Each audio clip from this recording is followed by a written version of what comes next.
And now the story reaches a point where everything shifts. Not loudly, not with dramatic explosions, but with a quiet realization that changes how you see the entire game. Because after understanding mistakes, analyzing performance, and recognizing patterns, there comes a question that most creators avoid asking for far too long.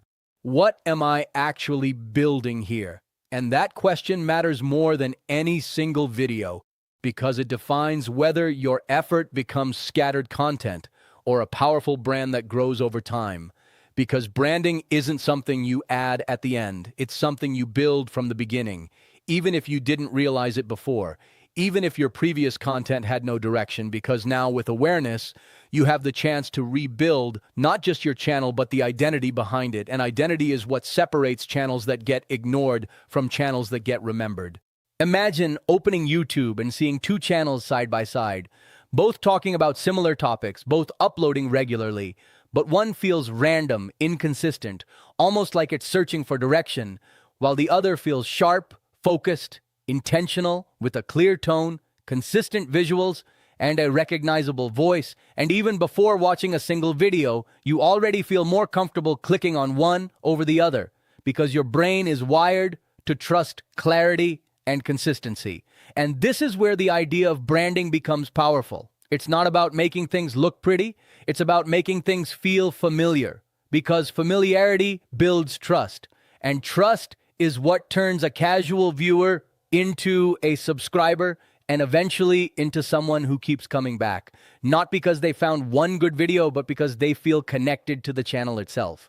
Now think back to your own journey, to the videos you created, the titles you chose, the thumbnails you designed, and ask yourself honestly, did they all feel like they belonged to the same identity? Or did each video feel like a different experiment, a different attempt with no clear connection between them? Because that inconsistency is one of the biggest reasons channels struggle to grow, not because the content is bad, but because the audience never gets a clear understanding of what to expect. And expectation is everything on YouTube, because when people know what to expect, they return, but when they feel confused, they leave. And YouTube is built on retention, on keeping people engaged, on delivering content that matches or exceeds expectations, which means your brand isn't just about attracting viewers, it's about keeping them. So as you start thinking about rebuilding, whether on the same channel or a new one, the focus should shift from what should I upload to what should people feel when they watch my content,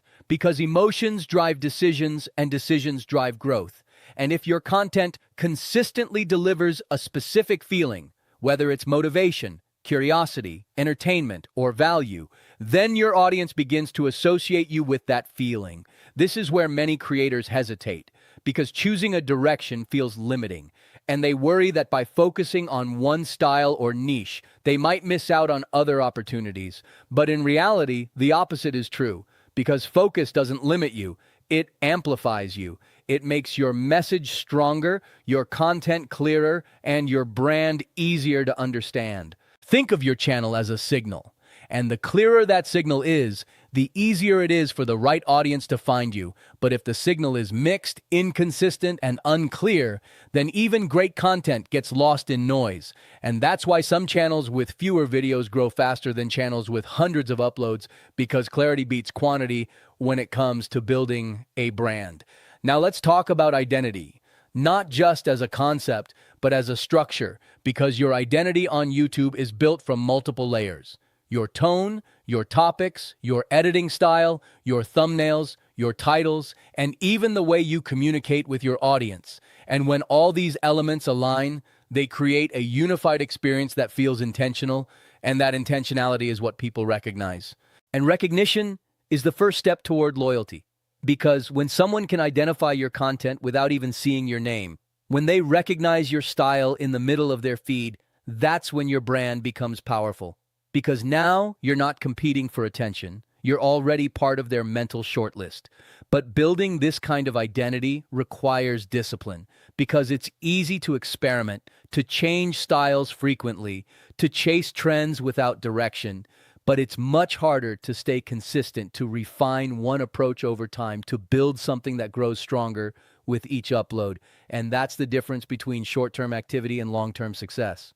And here's the deeper insight. Branding is not about being perfect. It's about being consistent enough that people start to understand you, because understanding leads to trust, and trust leads to growth, and growth leads to opportunities that go far beyond views and subscribers, because a strong brand can open doors that random content never will. So as you stand at this stage of your journey, thinking about your next move, understand that this is where the foundation of everything begins, because before the videos, before the views, before the algorithm, there is your identity. And if that identity is strong, clear, and consistent, then everything you build on top of it becomes easier, more stable, and far more powerful than anything you created before.